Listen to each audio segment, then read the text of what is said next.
എല്ലാവർക്കും welcome back to Chinnoos ചെറിയ pics. തേങ്ങയില്ലാതെ ചോറിൻ്റെ കൂടെ കഴിക്കാൻ എളുപ്പത്തിൽ ഉണ്ടാക്കിയെടുക്കാൻ പറ്റുന്ന ഒരു ബീട്രൂട്ട് കറിയുടെ റെസിപ്പിയാണ്. ഇതും ഒരു മെഴുക്ക് വരട്ടിയും കൂടെ ഉണ്ടെങ്കിൽ, അല്ലെങ്കിൽ ഇതും ഒരു മുട്ട വറുത്തതും കൂടെ ഉണ്ടെങ്കിൽ തന്നെ അടിപൊളി ടേസ്റ്റാണ്.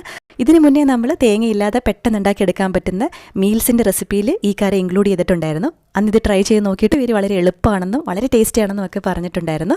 അപ്പോൾ ഇതുവരെ ഇങ്ങനെ ട്രൈ ചെയ്തിട്ടില്ലാത്തവർ തീർച്ചയായിട്ടും ട്രൈ ചെയ്ത് നോക്കുക. നിങ്ങൾക്ക് ഉറപ്പായിട്ടും ഇഷ്ടപ്പെടും. അത്രയും ഈസിയുമാണ്, അത്രയും ടേസ്റ്റിയുമാണ്. അപ്പോൾ നമുക്കിതെങ്ങനെ ഉണ്ടാക്കുന്നതെന്നുള്ളത് കാണാം.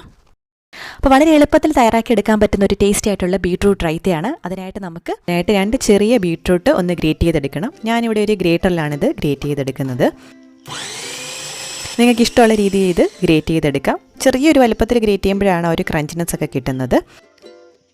ഇനി നമുക്കിതൊന്ന് വഴറ്റിയെടുക്കാം. അതിനായിട്ടൊരു കടായിലേക്ക് ഒരു ഇത്തിരി കൂടുതൽ വെളിച്ചെണ്ണ ഒഴിച്ചു കൊടുക്കാം. ഒരു 2 ടേബിൾ സ്പൂൺ വെളിച്ചെണ്ണ ഒഴിച്ചു കൊടുത്ത് എണ്ണ ചൂടാകുമ്പോൾ കടുകും 3 വറ്റൽമുളകും 1 പിടി കറിവേപ്പിലയും ചേർത്ത് കൊടുത്ത് നല്ലപോലെ ഒന്ന് മൂപ്പിച്ചെടുക്കാം. നല്ലൊരു മണം വന്നു കഴിയുമ്പോൾ നമുക്കിതിലേക്ക് ഗ്രേറ്റ് ചെയ്ത് വെച്ചിരിക്കുന്ന ബീട്രൂട്ട് ചേർത്ത് കൊടുക്കാം. നല്ല ഫ്രഷ് ബീട്രൂട്ട് എടുക്കാനായിട്ട് പ്രത്യേകം ശ്രദ്ധിക്കുക. ഒരു പച്ചമുളക് ഇതുപോലെ സ്ലൈസ് ചെയ്ത് ചേർത്ത് കൊടുക്കാം. ഉപ്പും ചേർത്ത് മീഡിയം ഫ്ലെയിമിൽ വെച്ച് നല്ലപോലെ ഒന്ന് വഴറ്റിയെടുക്കാം. ഒരു 3 മിനിറ്റ് വഴറ്റിയെടുത്താൽ മതിയാവും. നമ്മൾ ടേസ്റ്റ് ചെയ്ത് നോക്കുമ്പോൾ ചെറിയൊരു മധുരം വേണം, എന്നാൽ ചെറിയൊരു ക്രഞ്ചിനെസ്സും കൂടെ വേണം. ഒരു 3-4 മിനിറ്റ് ഒന്ന് ഇളക്കിയതിന് ശേഷം നമുക്കിതിലേക്കൊരു 1/4 ടീസ്പൂൺ കായം ചേർത്ത് കൊടുക്കാം. കായപ്പൊടിയും കൂടെ ചേർക്കുമ്പോഴാണ് നല്ലൊരു ഫ്ലേവർ കിട്ടുന്നത്. കായം കൂടി ചേർത്ത് കുറച്ച് സെക്കൻഡ്സ് മാത്രം നമുക്കൊന്ന് ഇളക്കാം. അതിനുശേഷം നമുക്ക് ഫ്ലെയിം ഓഫ് ചെയ്ത് വെക്കാം. ഫ്ലെയിം ഓഫ് ചെയ്തതിന് ശേഷം ഇത് നല്ലപോലെ ഇരുന്ന് തണുക്കണം.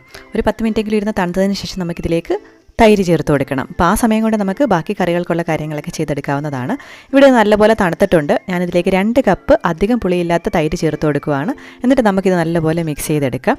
വളരെ ടേസ്റ്റി ആയിട്ടുള്ള, നമ്മുടെ പച്ചടിയെക്കാട്ടിലും ടേസ്റ്റി ആയിട്ടുള്ള ഒരു റൈത്തയാണ്. നല്ലൊരു സൈഡ് ഡിഷാണ്. അപ്പോൾ എല്ലാവരും ഇതുപോലെ തന്നെ ഒന്ന് ട്രൈ ചെയ്ത് നോക്കുക. ഈ സമയത്ത് ഞാൻ ഉപ്പും കൂടി ടേസ്റ്റ് ചെയ്ത് നോക്കിയിട്ട് ആവശ്യത്തിന് ഉപ്പും കൂടി ചേർത്ത് കൊടുത്തിട്ടുണ്ട്. അപ്പോൾ എല്ലാവരും ട്രൈ ചെയ്ത് നോക്കുക. നമ്മുടെ ചാനൽ ആദ്യമായിട്ടാണ് കാണുന്നതെന്നുണ്ടെങ്കിൽ സബ്സ്ക്രൈബ് ചെയ്യാനായിട്ട് മടിക്കരുത്. ട്രൈ ചെയ്ത് നോക്കിയാൽ മാത്രം പോരാ, ഫീഡ്ബാക്ക് ഒക്കെ കമൻറ്റ് ചെയ്ത് അറിയിക്കുക. പുതിയ റെസിപ്പി വീഡിയോ അല്ലെ വ്ളോഗായിട്ട് നമുക്ക് വീണ്ടും കാണാം. അതുവരേക്കും ബൈ.